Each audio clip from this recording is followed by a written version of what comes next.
ప్రభునందు ప్రియమైన శ్రోతలకు వందనములు. ఈ పోడ్కాస్ట్ కార్యక్రమం నాకు స్వాగతం.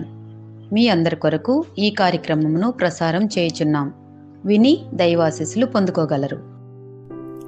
ప్రభునందు నా ప్రియమైన దేవుని బిడ్డలారా, మీకందరికీ ప్రభు పేరట ప్రేమతో వందనము తెలియజేస్తూ ఉన్నాడు. ఈరోజు మన యొక్క టాపిక్ బలహీనులను బలపరిచే దేవుడు. God gives a strength to the weak. ఎవరమైతే బలహీనులముగా ఉంటామో ఆ బలహీనతతో నేను జీవించకుండా అటువంటి బలహీనతలో మనకు బలమునిచ్చి నడిపించేటటువంటి దేవుడు అని ఈ ఉదయకాలం పరిశుద్ధాత్మ దేవుడు మనకు ప్రత్యేకంగా మాట్లాడుతూ ఉన్నాడు. యెషయా గ్రంథం 40:29 సొమ్మసిల్లిన వారికి బలమిచ్చువాడు ఆయనే శక్తిహీనులకు బలాభివృద్ధి కలుగు చేయువాడు. అంటే మనము బలహీనులము అని మనకు దేవుడికి తెలుసు. కాబట్టి మనము ఆ బలహీనత ద్వారా మనము కొన్నిసార్లు సొమ్మసిల్లిపోవచ్చు, శక్తిహీనులము కావచ్చు.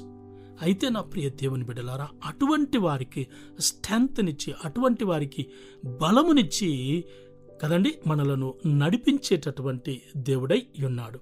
అదే యెషయా 40:39 అంటారు, బాలురు సొమ్మసిల్లుదురు, అలయుదురు, యవనస్తులు తప్పక తొట్టిల్లుదురు. 31 యెహోవా కొరకు ఎదురు చూచువారు నూతన బలము పొందుదురు.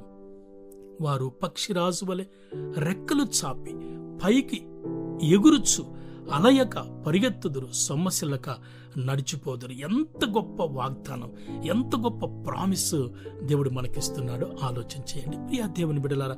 మనం అనుకుంటూ ఉంటాం, నేను బాగా బలంగా ఉన్నాను, ఆరోగ్యంగా ఉన్నాను అని. మన బలహీనత ఏమిటో మన దేవుడికి తెలుసు. మన బలహీనత మనకది కనిపించకపోవచ్చు, మన బలహీనత మన దేవుడికి తెలుసు. అటువంటి బలహీనతలో ఉన్నటువంటి మనలను బలపరిచేటటువంటి దేవుడు శక్తిహీనులమైనటువంటి మనలకు శక్తినిచ్చి నింపి నడిపించేటటువంటి దేవుడు. పక్షిరాజుల వలె రెక్కలు కట్టుకొని మనము పైకి ఎగరగలిగినటువంటి ఆ బలమైనటువంటి ఆ యొక్క శక్తిని దేవుడు మనకిచ్చేటటువంటి వాడై ఉన్నాడు. అందుకే అపొస్తలుడైన పౌలు గారు 2 కొరింథీ 12:10 అంటాడు, నేనెప్పుడు బలహీనుడనో అప్పుడే బలవంతుడను. నేనెప్పుడు బలహీనుడనో అప్పుడే బలవంతుడను. ఒకప్పుడు బలహీనంగా ఉండేటటువంటి వాడు, అయితే ఆయన ఎప్పుడు బలహీనుడు, తన జీవితాన్ని క్రీస్తుకి ఎప్పుడైతే సమర్పించుకున్నాడో అప్పుడే బలవంతుడట. ఎంత గొప్ప మాట అండి! ఈ విధంగా పౌలు వలె మన బలహీనతను మనము క్రీస్తుకు సమర్పించుకోగలిగితే దేవుడు మన బలహీనతలో మనకు బలమునిచ్చి నడిపించేటటువంటి వాడని. క్రీస్తు నిమిత్తము నాకు కలిగిన బలహీనతలలోను, నిందలలోను, ఇబ్బందులలోను, హింసలలోను, ఉపద్రవములలోను నేను సంతోషించుచున్నాను కదండి. కారణం, దేవుడు తన బలహీనతలో బలమునిచ్చి నడిపించేటటువంటి వాడు కాబట్టి నేను సంతోషిస్తూ ఉన్నాను. ప్రియ దేవుని బిడ్డలారా, బలహీనతతో ఉండి నీవెందుకు అసంతృప్తిగా ఉంటావు?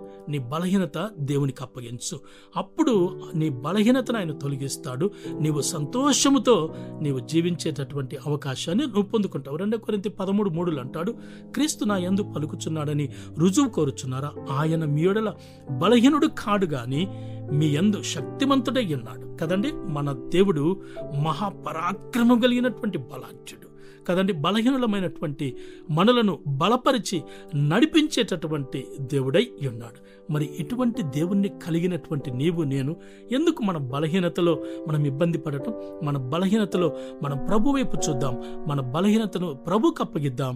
మనలను బలపరచు దేవునిపైన ఆధారపడి మనము ముందుకు సాగాలని ప్రభు పేరట ఈ కొద్ది మాటలు తెలియజేస్తూ ఉన్నాడు. దేవుడు తన మాటలను మన వినికిడిలో దీవించునుగాక. ఆమేన్.